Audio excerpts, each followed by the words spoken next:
Joining us now is OjyOkpe with stories trending around the world. Hello, Jinx. Good morning, Dr. Abati. How are you this morning? Perfect. Good morning, Rufai. Good morning, Oji. How are you? Good morning. Well, good morning to you, viewers. Here are some of the stories that are trending across the globe.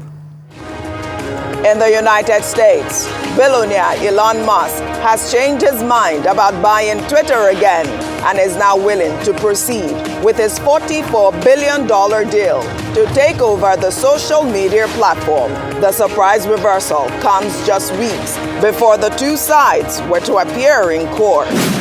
Then, the mayor of Dallas, Eric Johnson, on Tuesday conferred the presidential candidate of Nigeria's Labour Party, Peter Obi, with the honorary citizenship of Dallas. Today, it is my distinct honor, the first time I've actually had the opportunity to do this as the mayor.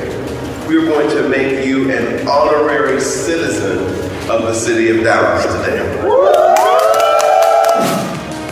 In Nigeria, President Muhammadu Buhari presented the 2022 Public Service Integrity Award to Daniel Ama, a police officer who rejected a bribe of $200,000 from a robber. Ama, who is currently the divisional police officer in charge of the Nasarawa division in Kano State, was recommended for the award by the Independent Corrupt Practices and Other Related Offenses Commission for his outstanding integrity.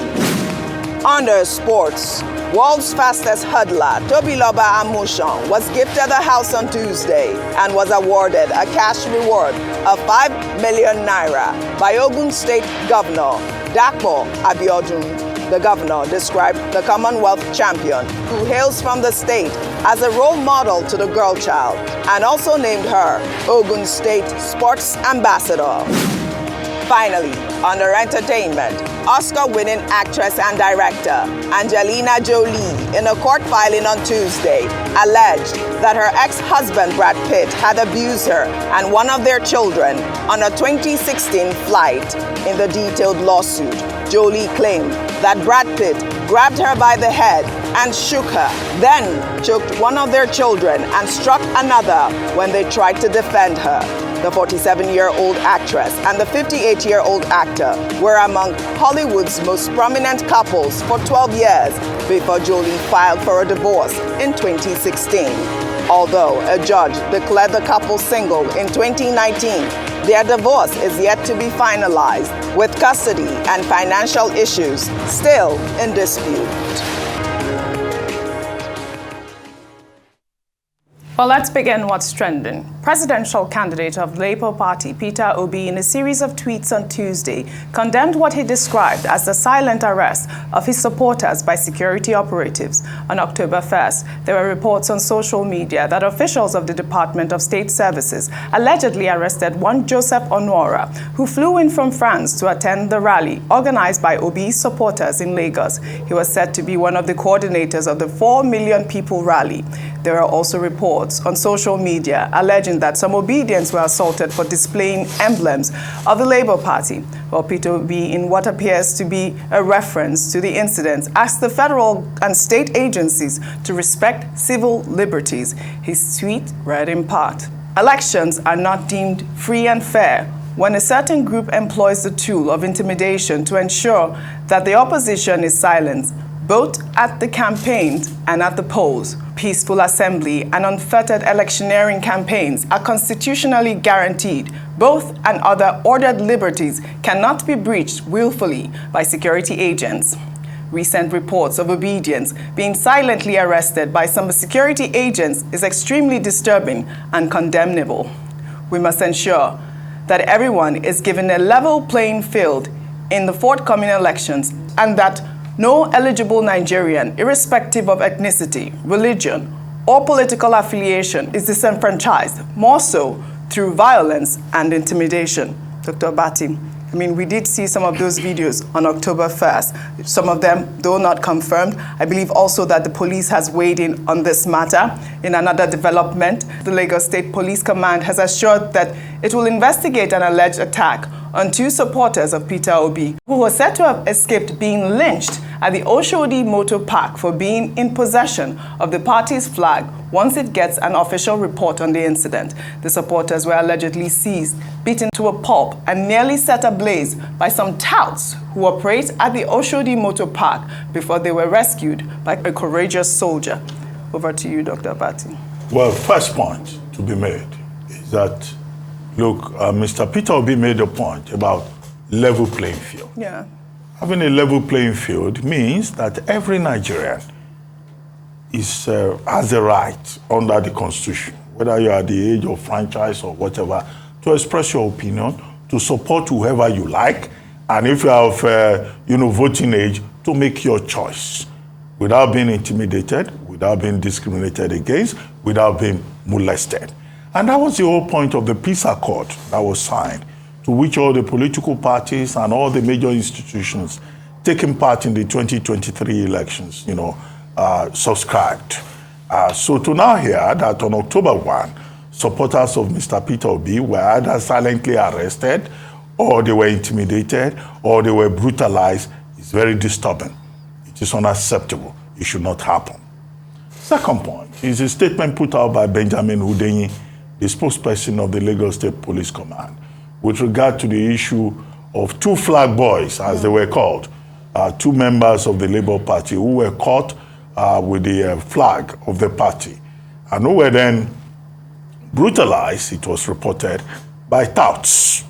In fact, it was further reported that a directive was even given that they should be set ablaze. And Benjamin Hundeyin has assured us that the police command in Lagos is investigating this, clearly saying that this is unacceptable. But he also noted that the matter has not been officially reported. Whether the matter is officially reported or not, I think it is serious enough for the police command in Lagos State to take up the matter, including even encouraging the 2 affected persons or all affected persons whose rights may have been violated under the law to go ahead and press charges. Now, Mr. Peter Obi talked about constitutional rights. Yes, under Section 34 of the Nigerian Constitution, people have the right to the dignity of the human person. Everybody deserves to be treated as a human being. Yeah. It doesn't matter what political party you belong to or whatever choices you have made. Under Section 36 of the same Constitution, you are entitled to fair hearing, the right to fair hearing. The right to fair hearing includes the fact that you cannot be tried under a law that does not exist. There is no part of the statute books that recommends jungle justice. If people are beaten up, if, touts threaten to set them ablaze, that's jungle justice. Absolutely. And that's a violation of their fundamental right. Absolutely. The right of assembly, under Section 40 of the same Constitution, you can join whatever association you want to join. It's not an offense. And under Section 41, there is freedom of movement. You can move about freely. You can egress and ingress, on the streets of Nigeria as you wish to express yourself. It's not a crime. So that's why those persons who are affected, they should be encouraged to push and press for the enforcement of their fundamental human rights. There's another leg to this, with specific reference to Lagos. The fact that the people who say you can't express yourself, you can't make your choice, they should be careful. Because in Lagos State, we recall was it in the 2019 general elections, some persons were targeted in parts of Lagos, and ethnic meanings were read into that. And that made the electoral process even more volatile. Whether you are Igbo or Hausa or you are Ejagam or Junkun or TV, wherever you live in Nigeria, the Constitution recognizes your right to make your choice, and nobody, should molest you. So these are the issues, okay?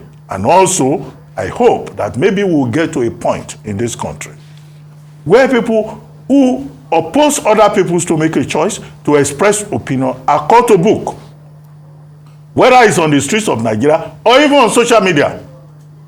You can't just go about, talking or harassing people because they disagree with you. No, you are less of a human being, in fact, if you do that. Absolutely. Because what you are doing is lawless. Absolutely. And maybe we'll get to a point in this country where politicians will be held responsible for the rude, irascible, aggressive, and meaningless conduct of their supporters. Maybe when we get to that stage, we will put the candidates under pressure to appeal more to their supporters to say, you jeopardize the same interest you are promoting if you behave in a lawless manner. Yes. That's my point. There's also the ethnic undertone to this story. A lot of users on social media have been talking about the suppression of Igbo votes. And that's why, please, I beg everybody, elections are a good thing. They're supposed to be a festival of ideas where people campaign on different ideas. And they can disagree without being disagreeable. It has to be said. You have your choice, I have my choice. But to the extent of beating people and hurting people, that's a no-no. Across any party line, nobody should be hurt in this electoral process. That's supposed to be a festival of ideas. And please, I would like to call on Mr. Ben Udehi. They don't need to go and report the case officially. Start your investigations, bring the culprits to book. Yeah, because the video that is only what is right to do. The video is more than there's an evidence to do. And we've had many cases where once you see the video, you investigate and you bring the culprits to book. It's only video evidence you see before they even come and report to the police station, before you take action. And we've seen you do that. So why is this different? Once you've seen the video evidence, go out there, tell your men to start investigation. We must bring the culprit to book. We must see those touts that beat somebody. And there must be somebody that knows them. Lagos can't be lawless. Where are all the CCTV that's built in Lagos? The CCTVs they put in Lagos should be able to pick out one of these touts or this group of touts. And they must bring them out. We must also have a country that is free for all. Ideally, we can't forget the fact that, like you said, according to the Constitution, Dr. Bat, the country is supposed to be free. You're supposed to be able to move in any part. But we remember before this October 1 rally, how some people went to court and say you must not move in certain areas because of emotional problem from the NSAS. It's supposed to be a free country. But is it free as we speak today? Did we get court injunction to that effect, that people should not move around the Lekki toll gates? Or should not converge around the Lekki toll gates? That case is still on ground. And you talked about ethnic. That's why we should cool things down. We forget too much in this country, Oji. We forget how somebody said they would throw some people into the lagoon if they don't vote a certain person. We don't need that during politics. Absolutely we need to come together. See, all of us, no matter your political party, we share one thing in common. We are all Nigerians. Yes. And if this country goes under, we all go under. And we must all work together after elections have been won and lost, to come together as a unit and ensure that this country moves forward. Because this is the only country we have. You have homes in London, you have homes in France and Dubai. You are a second-class citizen there. This is your only country. Don't deceive yourself. Right. East or west, home is best. Well said, Rufai. We'll take another story. The First Lady Aisha Buhari on Tuesday disclosed that President Muhammadu Buhari, unknown to many people, suffered post-traumatic stress disorder for many years following his involvement in Nigeria's civil war, his overthrow as military head of state, and subsequent detention for 40 months without being charged with any offense. Speaking as special guest of honor at the groundbreaking ceremony of the Armed Forces Post-Traumatic Stress Disorder Center, the First Lady said that she suffered the consequences of PTSD at the early stage of her marriage to the president. She called on the federal government to take responsibility in taking care of the mental health of soldiers returning from the war front, adding that PTSD cuts across all ages. The Center for PTSD is important to members of the armed forces and beyond, because soldiers are its primary victims, affecting their relationships and with colleagues, friends, and loved ones, as well as work and productivity. This center is timely, as it is a problem that really deserve a solution and this nature, and providing facilities and services for testing treatment, and rehabilitation of patients is key. Therefore, fundraising is not a solution. The solution is the federal government that send them to fight that send them to the war front to take responsibility in taking care of their families and also taking care of their mental health after returning from the war front. Well, I think this was such a commendable act by First Lady Aisha Buhari to actually even talk about the personal issues, her personal issues with, the president. I think it, gave this whole story a personal touch to PTSD, which is such a serious disorder. Dr. Abati. Well, I mean, I commented on this earlier, and I said that it's quite bold and courageous for Mrs. Aisha Buhari to come to the public domain to talk about something that she herself has had to deal with. There are many families that are dealing with depressed, relatives that they have to manage. And it takes a lot of courage to come out and say, oh, this is what I've been through. Maybe there are others who are going through the same circumstances. And it's a thing that we have to address. In her case, she was speaking on the occasion of the commissioning of a post-traumatic stress disorder center by Mrs. Irabo, the wife of the Chief of Defense Staff, under the auspices of Defense and Police Wives Association. And she used her personal experience to encourage the POA, as that organization is called, to say that, look, she got married to a former head of state, a former Civil War hero at the age of 19. And the man had just come from 40 months in detention.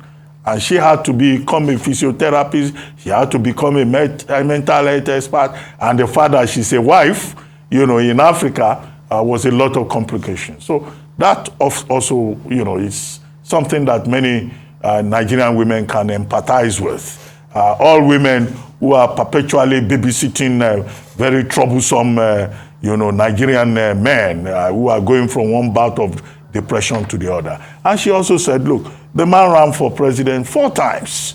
And she was always there, just trying to manage him. It shows that, we are all human. Whether you are president or you are an ordinary man, we all go through a lot. And I made a point that, look, the person who is managing the person who is having a crisis is also in a very difficult place. What we would like to see is for that facility to be put to good use. Yes. 2, the encouragement that Mrs. Buhari has given is very important. 3, she has helped to highlight a very important medical condition. He said people who have physical injuries, they are taken to the hospital. But there are persons who have injuries in the mind and who are dealing with it. Maybe they have lost election. Maybe they have lost certain things below the waist. Maybe they have lost some other things. Dr. You have to talk about below the waist. No, I'm doing analysis. I'm just giving examples of what psychiatrists deal with. Okay. I get it. The other point to make is that psychiatry in Nigeria is more than 100 years. Yeah. I think I gave the 100 years of psychiatric lecture some years back, And one of the things that I discovered in the course of the research is that the Nigerian government does not pay enough attention to psychiatry. And we need to do so. There are persons who glibly will say we should be checking the mental health of people who lead Nigeria or people who occupy leadership position. But the truth of the matter is that psychiatry is not something that government is funding very well. Even if we have had mental hospital in this country for more than 100 years. Many of the psychiatrists, if you look at the ratio, doctor to patient ratio, we don't have enough. We don't even have enough mental hospitals. We don't have enough facilities for counseling. We have not even resolved the matter of the Mental Health Act. In the subsisting law, mental health is described as lunacy. The Lunacy Act that we inherited from the British. These are some of the challenges we need to look at, as part of, of the fallouts from this special focus on mental health. Every serious country pays attention not just to the physical health, but also to the mental health, of the citizen. And with the economy in very dire straits, you don't even need a psychiatrist to know that many Nigerians are depressed. At least from the way people behave every day that we see, that there are many depressed people, trying to cope with reality. So thank you, Mrs. Aisha Buhari, for drawing attention to this very important subject. Let's touch on this final story. Nigerian doctor Bennett Omalu, a famed neuropathologist who was the first to identify chronic traumatic encephalopathy, CTE, in the brains of deceased athletes and military veterans, has again raised concerns on the vulnerability of American football players to suffer concussion to the brain after Dolphins quarterback Tagovailoa was stretched off the field last Thursday when he suffered a concussion. In December 2015, Sony Pictures produced and released a major Hollywood film titled Concussion on Bennett's life and work, which featured Oscar-winning actor Will Smith, who played Dr. Omalu in the film. In a recent interview with CNN, Omalu advised on the dangers of concussion. Suffering one concussion increases your risk of suffering subsequent concussions. And if you suffer repeated concussions within a short period of time, you could drop dead on the field or suffer catastrophic brain injury. And so the NFL has to be very honest with the consumers of their commodity that playing football, blows to the head is inherent to the play. If you listen to my subsequent interviews, I said, if Tua went back to playing the next game, that was a very high risk. He was going to suffer another concussion, and that happened exactly. So I honestly do not know what the solution would be. By the time you've suffered a concussion, you've suffered severe brain damage. It's permanent. And then in addition to the concussions, we have subconcussive impacts. Players simply need to know that you play at your own risk. And I think it's high time we stop blaming the NFL. The NFL is not in business to provide health care to players. No, they're in business to sell football. So each and every player needs to know, especially children, parents of children need to know the inherent dangers in playing high-impact, high-contact sports like football, ice hockey, mixed martial arts, wrestling. Yeah, I mean, I think he hit the nail on the head there. I'm a parent. I mean, there is no way I'd let my child go play, American football, but it's not just American football. Other sports like in general. Boxing, these high-impact sports. And I don't know why, these people continue to put their lives at risk. Rufai. I mean, there's that sport angle to it, but also there's that healthcare angle to it. Even in football, you'll be surprised. I mean, a lot of players suffer concussion from time to time and they just blank out and, they might have a head injury and the likes. And that's why there are better laws in various leagues now that once a player suffers a head injury, you stop the game at some point and you try to help them get better. But what he's saying is really true. Yes. And head injuries and sports stars or neurological defects in sports stars have a long history. I mean, if you go back to the 30s, you remember famously the American baseball star Lou Gehrig that was the first to suffer amyotrophic lateral sclerosis, which, birthed the name. That's why today it's called Lou Gehrig disease. Lou Gehrig was at the top of his game, playing baseball and all of that. But one season he said he was feeling very weak in the middle of the season. Finally, he was diagnosed with amyotrophic lateral sclerosis when he was 36. At 38, he had died. And that's why the name came from Lou Gehrig disease. So you cannot remove sports stars from suffering ailments like things like this. And that's why more precaution needs to be taken, and all of that. And I think there was a certain athlete he advised. I mean, if Dr. Omalu says you should rest your helmet, listen to Dr. Omalu. But aside all of that, I'm peacock proud anytime I see Nigerians do well. Yes. I mean, I was just the swag, the Nigerian swag. That's why I keep arguing. No. That please, make your votes count in 2023. This country is a great country. It's got great people.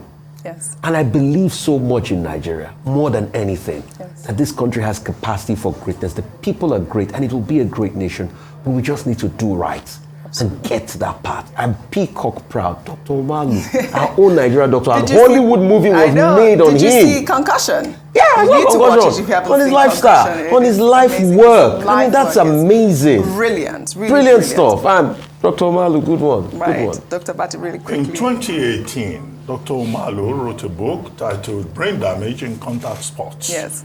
And he's one of the leading experts in the world in encephalopathy. particularly with relation to sports, contact sports. So I think his advice is well informed, and they should be taken seriously. What he has told Tautago, of the Dolphins is simply that he should go and find something else to do to protect himself. But the unfortunate part of it is that Tautago is just 24, and he has distinguished himself as a quarterback for the Dolphins. So he will also need a lot of support. He will need a lot of counseling. And this is another health challenge in contact sports that Dr. Omalo has helped us to highlight.